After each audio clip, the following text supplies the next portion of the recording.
안녕하세요. 저는 일산에 거주하고 있는 30대 중반의 전업주부입니다.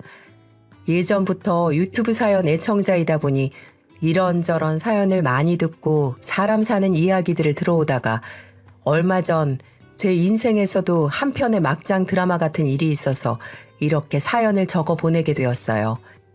저는 대학을 졸업 후 직장 생활을 하다가 친구의 소개로 남편을 만났습니다. 저희 남편은 조용조용한 성격에 배려심 많고 차분한 성격이었어요.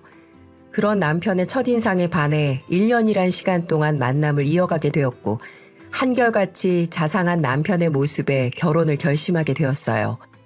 한 가지 재밌는 부분은 남편의 그렇게 차분하고 배려심 많은 성격은 집안 내력인 것 같았어요.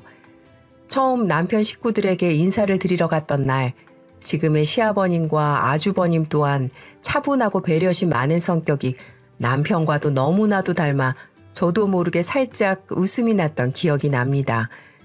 시아버님께서는 따뜻하게 절 맞아주셨고 결혼도 흔쾌히 허락해 주셨어요. 저희 친정 부모님께서도 자상하고 차분한 남편의 인성을 보시고 이런 사위라면 우리 딸을 맡겨도 안심되겠다고 하시며 허락해 주셨어요. 그렇게 결혼 준비는 순조롭게 진행되었습니다. 결혼 전에도 시댁에 자주 찾아뵙고 시댁 식구들과 가깝게 지냈고 시아버님께서도 아가 하시면서 절 따뜻하게 대해주셨어요. 결혼 준비를 하던 중에 남편이 아이가 생기기 전까지만 신혼생활을 시댁에서 하면 어떻겠냐고 저에게 물었습니다. 아주버님은 결혼 후 시댁 근처에 분가를 하신 상태였고 시댁에는 시아버지와 시어머니, 남편 이렇게 셋이서 살고 있었어요. 저는 한치 망설임도 없이 그렇게 하자고 결정을 했고 남편은 그런 저에게 너무 고마워했습니다. 저 또한 이런 남편과 시댁 식구들의 성품을 봤을 때 고된 시집살이가 되진 않을 것 같아서 결정을 내렸어요. 시아버지께서도 그런 저를 예쁘게 봐주시고 좋아해 주셨고요. 저희는 아주버님 내외랑도 사이가 좋았어요. 남편은 형제간의 우애도 좋아 결혼 전에도 형님 내외랑 같이 식사도 하고 서로 시간이 맞을 때 같이 캠핑도 가고 즐거운 시간들을 보내곤 했었어요.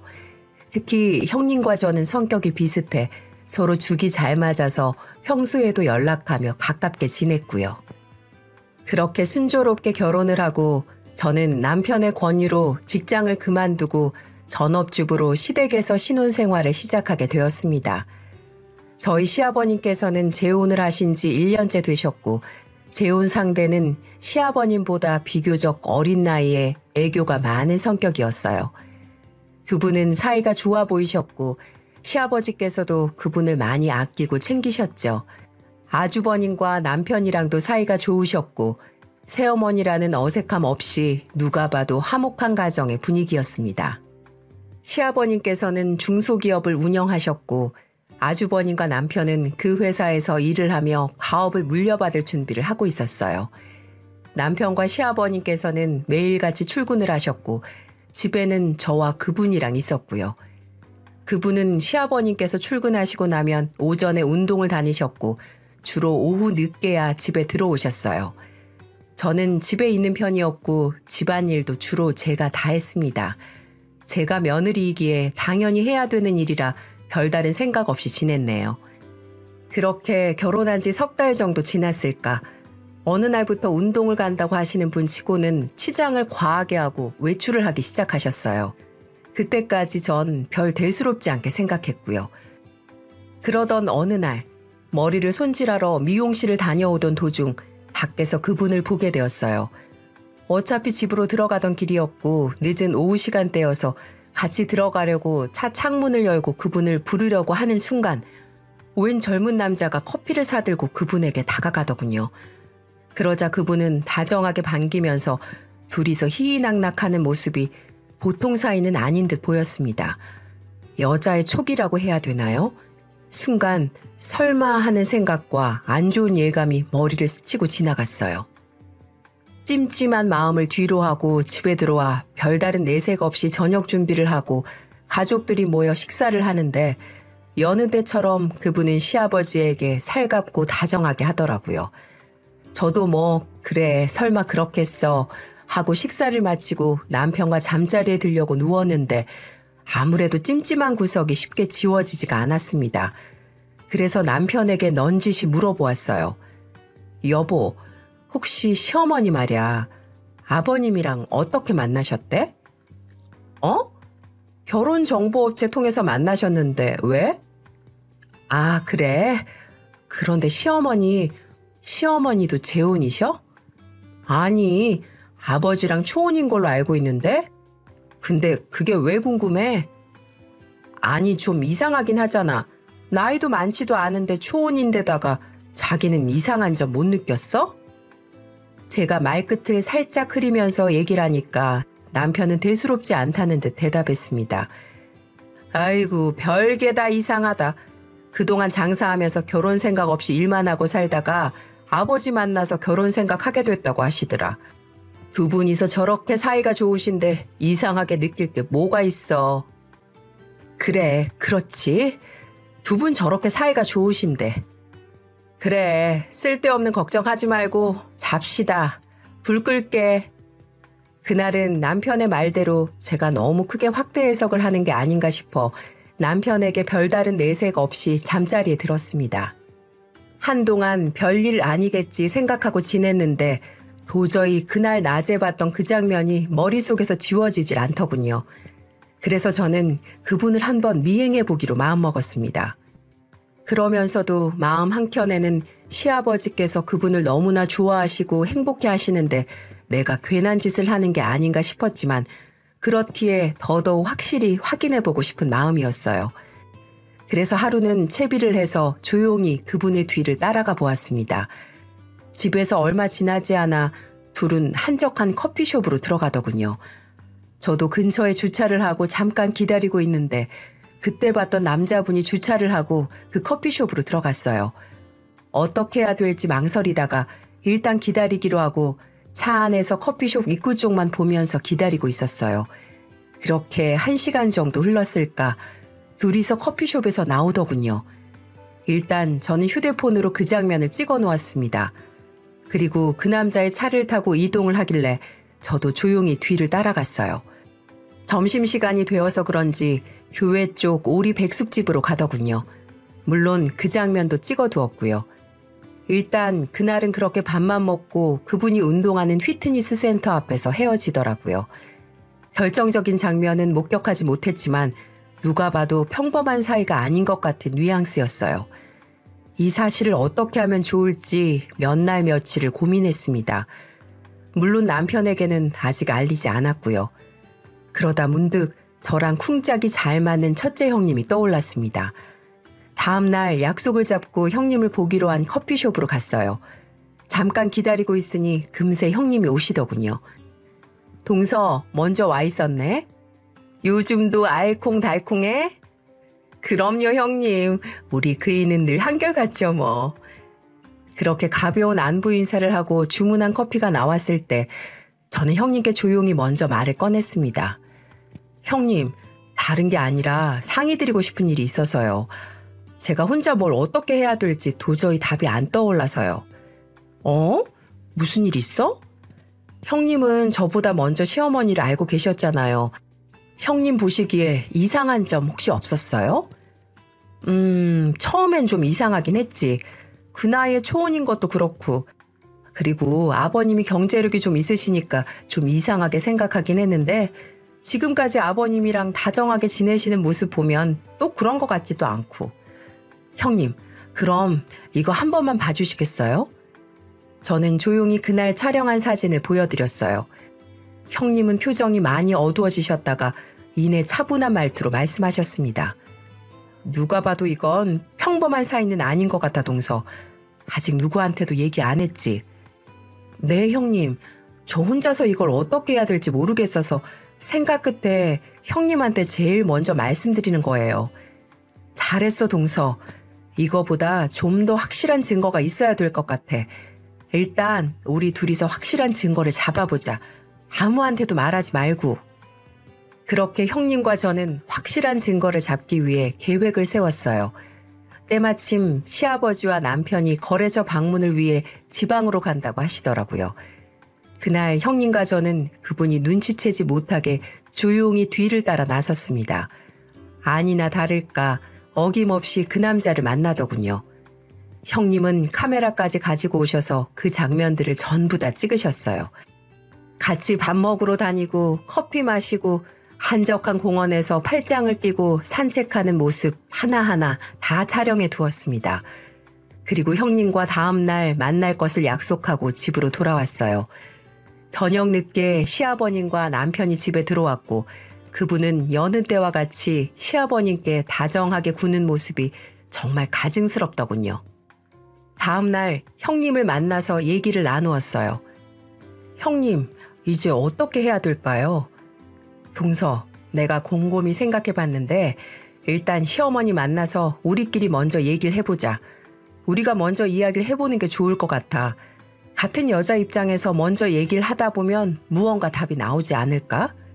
형님은 일단 먼저 셋이서 따로 얘기를 해보자고 제안하셨고 저도 그러자고 말씀드렸고 며칠 있다 형님과 저는 따로 그분께 말씀드려 셋이서 자리를 만들었습니다.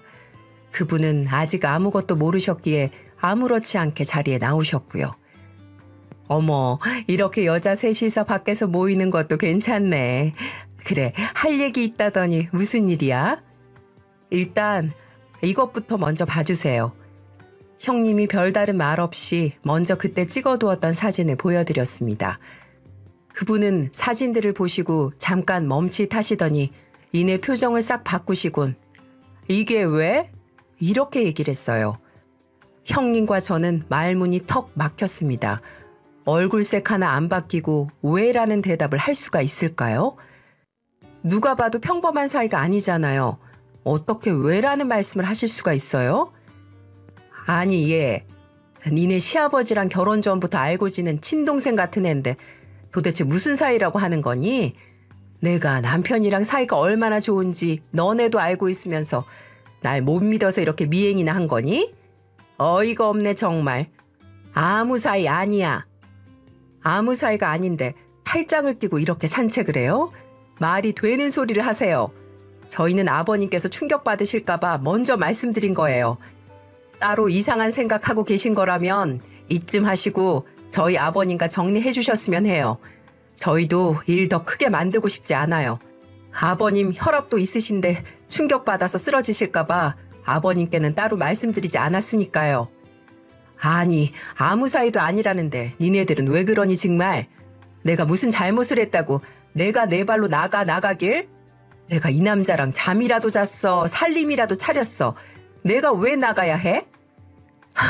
정말 뻔뻔하시네요. 그럼 저희가 아버님께 이 사실을 알려도 되나요? 그래, 어디 한번 가서 얘기해봐 그럼. 난 떳떳하니까.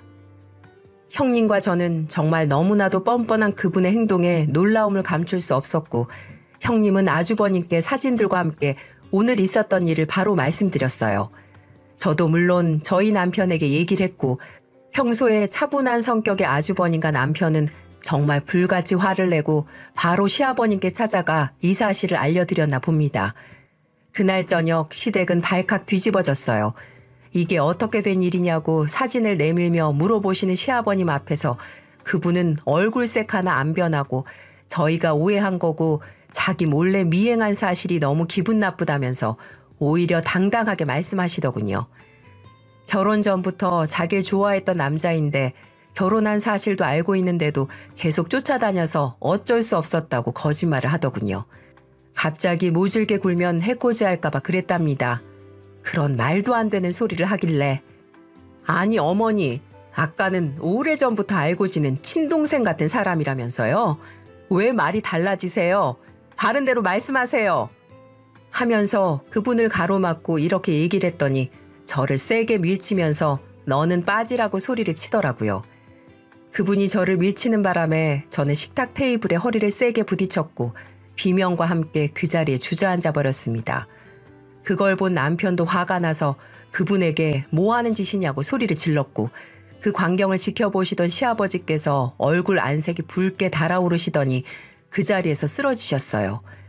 아주버님 내외와 저희는 너무 순식간에 벌어진 일이라 너무 당황해서 얼른 시아버님을 모시고 병원으로 향했고, 저도 그 당시 너무 놀라 제 허리가 아픈 줄도 모르고 일단 시아버님을 병원으로 모셨습니다. 그분은 그날부터 저희랑 냉랭해졌고, 하루가 멀다 하고 시아버지께서 입원해 계신 병원에 가서 지극정성으로 간호를 하기 시작했어요. 시아버지께서 의식이 돌아오셨을 때 그분은 시아버지께 매일 눈물로 잘못을 빌었다고 하더라고요. 정말 사랑한 사람은 당신이라고 2번 다신 안 만나겠다고 하면서요. 사람 좋으시고 그만큼 그분을 사랑하셨던 시아버지는 용서를 해주셨다고 하더군요. 그동안의 정이란 게 뭔지 한 번은 더 기회를 주고 싶다고, 아직은 그 사람 정리를 할 준비가 안 되셨다고요. 저희가 나서서 아니라고 몇 번을 만류를 했는데도 시아버지께서는 그래도 한 번은 용서해주고 전처럼 행복하게 살고 싶다고 뜻을 굽히지 않으셨습니다. 그분도 그날 이후로 정말 시아버지께 전보다 더 많이 지극정성으로 잘하셨고요. 그렇기에 저희와 형님 내외도 더 이상은 어떻게 할 수가 없었습니다. 시아버지께서 더 악화되실까 걱정도 되기도 했고, 이제 반성하고 시아버님께 잘하는 모습에 저희도 시아버님 의견을 받아들였죠. 시아버님께서는 한동안 병원에서 치료를 받으시면서 회사는 아주버님과 남편에게 맡기시고 건강을 돌보고 계셨어요. 저희도 수시로 병원을 찾아뵙고 간호를 해드렸습니다. 그러던 어느 날 평소와 다름없이 시아버지 병문안을 갔는데 정말 뒤집어질 만한 광경을 보고 말았어요. 그날따라 엘리베이터에 사람이 많아 계단으로 살살 걸어 올라가자 생각에 계단을 오르던 중 시아버님께서 입원해 계신 병실 근처 계단에서 낯익은 목소리가 들렸어요. 그분의 목소리였습니다. 다른 남자의 목소리도 같이 들렸습니다. 이상하다 싶어 걸음을 멈추고 대화 내용을 엿들었죠. 그 대화 내용이 글쎄 정말 가관이었어요. 도대체 나 언제까지 기다려야 돼? 우리 얼마나 못 본 줄 알아? 연락도 없고. 미안해 현우 씨. 근데 지금 상황 알잖아. 나 자기랑 바람핀 거 발각돼서 저 집에서 쫓겨날 뻔했단 말이야. 알고 봤더니 그 남자랑 시아버지께서 입원해 계시는 병원에서 저렇게 뻔뻔하게 만나고 있더군요. 정말 기가 찰 노릇이었습니다. 그 와중에 어디서 순발력이 생긴 건지 저도 모르게 계단 틈으로 동영상을 몰래 촬영했어요. 뒤에 대화 내용은 더 가관이더군요. 조금만 기다려봐. 저 노인네 평소에도 고혈압이라 오래 못 갈 것 같아. 안 그래도 요즘 아들들한테 회사 물려주려고 준비하고 있는 것 같은데 나도 살살 꼬셔서 건물 하나 받아내면 우리 둘이 행복하게 살 수 있잖아. 그때까지만 기다려줄 수 있지? 나 진짜 많이 참고 있는 거 알지? 확실하게 잘해. 괜히 들켜서 빈손으로 쫓겨나지 말고. 알겠어 현우 씨. 고마워. 제가 영상을 찍고 있는지도 모를 만큼 두 연놈이서 물고 빨고 하다가 안으로 들어가더군요. 정말 기가 찼습니다. 대화 내용과 둘이 애정 행각을 벌이고 있는 모습까지 고스란히 녹화가 됐더군요. 저는 그 길로 바로 형님을 만나서 동영상을 보여드렸고요. 그날 저녁 아주버님 내외랑 이 일을 어떻게 해야 할지 같이 의논을 했습니다. 이대로는 더 이상 안 되겠다 싶어서 최대한 시아버지께서 충격을 덜 받으시게 이 사실을 말씀드릴까 하고요. 아주버님께서는 아버님이 당장 충격받으시더라도 어쩔 수 없다고 말씀하시곤 아버지께 말씀드리겠다고 했습니다. 이대로 묵인했다가 나중에 더 큰일이 되면 정말 불효를 저지르는 것 같다고, 당장 말씀드리고 여기서 막는 게 도리일 것 같다고 하셨어요. 그리고 다음 날 시아버지께 가서 모든 사실을 말씀드렸다고 했습니다. 시아버지께서는 말없이 창문 밖만 바라보고 계셨고, 그렇게 근심에 빠져 괴로워하시던 시아버님 곁을 형님께서 성심성의껏 위로하고 돌봐드리고 오셨어요. 그로부터 3일 정도 지나고 시아버님께서 아주버님 내외와 저희를 부르셨어요. 시아버지께서는 이혼하기로 결정하셨다고 하시더군요. 그리고 그분을 집에서 내보내겠다고도 하셨습니다. 저희는 힘드실 텐데 잘 생각하셨다고 시아버지를 위로해드렸고요. 시아버님께서는 그분께 조용히 이혼하자고 집에서 나가달라고 말씀하셨대요. 처음에는 울고불고 잘못했다고 저번처럼 또 빌고 절대 이혼은 할 수 없다고 했다더군요. 하지만 이번엔 시아버님께서 용서하지 않으셨고 집에서 나가달라고 하셨답니다. 그렇게 그분은 집에서 나가게 되었지만 협의 이혼은 해주지 않았어요. 시아버님께서는 많이 힘드셨을 텐데 꾸준히 치료받으시고 어느 정도 회복하시고선 퇴원을 하시게 되었고 일은 당분간 쉬시고 집에서 건강을 돌보고 계셨어요. 그러던 어느 날 기가 막힌 일이 일어났습니다. 그분이 갑자기 찾아와서는 말도 안 되는 소리를 하더군요. 결혼하고 자기가 이 집에 기여한 게 있으니 재산 분할이 가능한 거 안다고 위자료를 주면 순순히 협의 이혼해 주겠다고 말 같지도 않은 소리를 하고 갔습니다. 그날 저녁 아주버님 내외랑 온 식구들이 다 같이 모여 오늘 있었던 일을 이야기했어요. 형님도 정말 극대노를 하시더군요. 아니, 어떻게 사람이란 탈을 쓰고 그럴 수가 있어요, 정말. 아버님, 이대로 그냥 넘어가시면 안 돼요. 진짜 본때를 보여줘야 된다고요, 아버님. 맞아요, 아버지. 아무리 생각해도 이건 아닌 것 같습니다. 제가 방법을 찾아볼게요. 이것들 절대 가만두면 안 됩니다. 그런데 갑자기 우리 얘기를 들으신 아버님이 정말 힘이 빠진 이야기를 하시는 겁니다. 니네가 무슨 얘기하는 거 안다. 그래도 나랑 같이 산 세월이 있는데 그냥 한 1억 주고 살 길 살게 해주자꾸나. 그게 속 편할 것 같아. 그렇게 하기로 마음먹었으니 그렇게들 알고 있어. 네? 안 돼요, 아버님. 절대 안 돼요. 형님은 정 때문에 약해 빠진 아버님의 그 말을 듣고 강하게 소리쳤어요. 아버님, 제발 정신 차리세요. 그 여자는 아버님 재산을 노리고 접근한 거라고요. 그래도 모르시겠어요? 지금 이 순간에 왜 그 여자 생각을 하세요? 처음 한 번은 용서해 주셨잖아요. 근데도 그 여자는 또 우리 가족들 몰래 바람을 피운 사람이라고요. 만약에 그 여자한테 1억 주신다고 하면 저 이 사람이랑 이혼하겠습니다. 이렇게 판단력이 흐려지시는 아버님 모시고 저는 못 살겠어요. 라고 선전포고를 해버렸습니다. 그걸 들은 모든 가족들은 깜짝 놀라고 말았어요. 그래서 제가 형님 얼굴을 너무 놀라 쳐다봤더니 갑자기 저를 보고 윙크를 하는 겁니다. 헐, 갑자기 선전포고를 해놓고서는 윙크라니. 이건 뭔 시츄레이션인가요? 그래서 전 형님을 주방으로 따로 불러 물어보기로 했어요. 형님, 미쳤어요? 아버님께 그렇게 말씀하시면 어떡해요? 정말 이혼하실 생각이세요? 아니야, 동서, 미쳤어? 내가 아버님을 얼마나 존경하고 사랑하는데 내가 그렇게 한 이유는 내가 이렇게 강하게 나와야지만 아버님이 정신을 차릴 수 있을 것 같아서 그런 거야. 동서도 봤지? 내가 아버님한테 선전포고하니 아버님 깜짝 놀래하시는 거. 물론 아버님이 결정하시겠지만 난 아무리 생각해도 우리 아버님 장난감 취급한 그년 절대 용서 못해. 어떻게든 차근차근 밟아주고 싶어. 근데 1억을 주신다고 하니 내가 열받을 수밖에. 내가 마지막으로 내놓은 동서는 그렇게 알고 있어. 아우, 어쩐지 놀랬잖아요. 그럼 미리 제게 언질이라도 주시지. 알겠어요.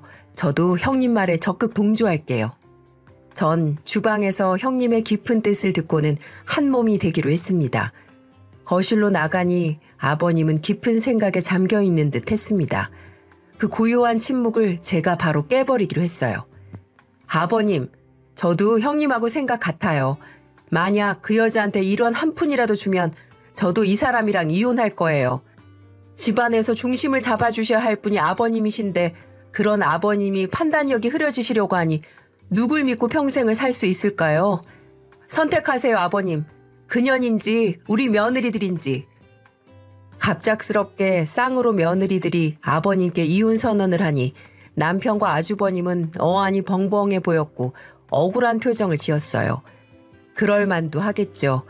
그년 하나 때문에 아무 죄도 없이 이혼당하게 생겼으니까요. 여보, 진심이야?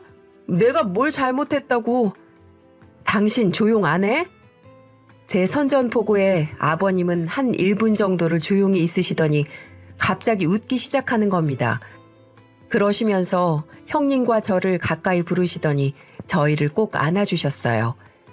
아이고, 이런 당돌한 며느리들이 다 있어. 알았다, 알았어. 내가 졌다. 그 여자 생각은 눈꽃만큼도 내 안 아마. 모든 걸 너네한테 맡길 테니 니네가 알아서 해. 가만 생각해보니 니네들 말이 맞아. 그놈의 정 때문에 우리 며느리들 이혼시킬 수 없지. 아무렴. 고맙다, 고마워. 난 기분이 좋구나. 이렇게 야물딱진 내 며느리들이 있어서. 그렇게 아버님은 저희를 안아주시며 고집을 꺾겠다고 말씀을 하셨습니다. 옆에 있던 남편과 형님은 깊은 안도의 한숨을 내쉬며 저희를 꼭 안아주었고요. 한순간에 아버님, 저, 남편, 형님, 아주버님은 다들 서로를 얼싸안으며 가족의 사랑을 잠시 느낄 수 있었습니다. 다음 날 아주버님이랑 남편은 그 연놈들 관계를 확실히 밝히고 명확한 증거를 잡기 위해 흥신소라는 곳을 알아보고 이를 의뢰했습니다. 일주일 뒤 의뢰를 했던 흥신소에서 연락이 왔고 여러 장의 사진을 건네주고 현재 같은 집에서 동거 중임을 알려주더군요. 밖에서 데이트를 하는 사진부터 같이 집에 들어가는 장면까지 심지어 모텔도 들락날락하는 사진도 있었어요. 이걸 왜 수집했냐고요? 확실한 증거를 잡아 이혼 소송과 더불어 그 상간놈에게도 한 방 먹이려고 일부러 필요한 자료들을 수집했죠. 그리고 변호사를 선임해 모든 증거 자료들을 넘긴 뒤 이혼 소송을 진행하였고 상간남에게도 소송을 걸었습니다. 증거 자료들이 충분했기에 별다른 어려움이 없이 진행되었고 6개월 정도 시간이 흐르고 그분과 이혼 소송은 별 반전 없이 마무리되었습니다. 그리고 그 남자에게도 건 상간남 소송에게도 승소를 해 위자료 청구를 판결받게 되었고 그 남자에게 가압류를 걸어 사회생활 하는데 불편하게 만들어 놓았죠. 그랬더니 한 번은 술이 만취가 된 상태로 저희를 찾아와서 온갖 난동을 부린 적도 있었습니다. 당연히 저희는 경찰에 신고를 해서 경찰에 끌려갔고요. 나중에 알게 된 사실인데 그 남자 또한 별다른 직장도 없이 그 여자를 등쳐먹으려고 만났었고 그 여자도 돈이 다 떨어지자 여유가 있으신 저희 시아버지께 고의로 접근해 한몫 챙기려고 했었다고 합니다. 하지만 계획대로 되지 않아 그 남자도 그 여자를 버렸다네요. 둘이 다 똑같은 것들끼리 만나 아주 여러 가지를 하더군요. 그렇게 그 여자와는 모든 것들이 다 정리가 잘 되었지만 저희는 시아버님이 많이 걱정이 되었어요. 얼마나 상심이 크실까 싶어서 저희는 예전보다 더 시아버님과 시간을 보내드리고 시아버지를 극진히 모셨어요. 다행히도 저희 시아버지께서는 잘 극복하시고 건강도 차츰차츰 회복하셔서 요즘은 전에 좋아하시던 등산도 간혹 다니고 계시고요. 마음이 많이 다치셨을 텐데 잘 극복하시고 다시 전처럼 인자하고 따뜻한 시아버지 모습을 보게 되니 저도 마음이 많이 놓입니다. 전보다는 다소 많이 밝아지셨고 건강도 챙기시는 모습을 보며 앞으로는 2번 다시 이런 막장 드라마 같은 일이 시아버지께 생기지 않도록 저희가 좀 더 시아버지를 신경 쓰고 잘 챙겨드릴 예정이에요. 이번 주말에는 아주버님 내외랑 시아버님 모시고 다 같이 캠핑을 갈 예정입니다. 가서 좋은 곳 구경도 하고 시아버지께서 좋아하시는 등산도 다녀오려고요. 앞으로도 좋은 일, 기쁜 일만 있을 수 있게 가족들이랑 오래오래 행복하게 살아갈 생각입니다. 이 글 보시는 분들도 늘 좋은 일만 있으시길 바라고요. 혹시나 시부모님이나 부모님께 가벼운 안부 전화라도 한번 드려보세요. 평소에 잘 챙겨드리지 못하더라도 그런 작은 안부 전화 하나에도 정말 기뻐하시고 행복해 하실 겁니다. 추운 날씨 다들 건강 잘 챙기시고 좋은 하루 보내세요. 감사합니다.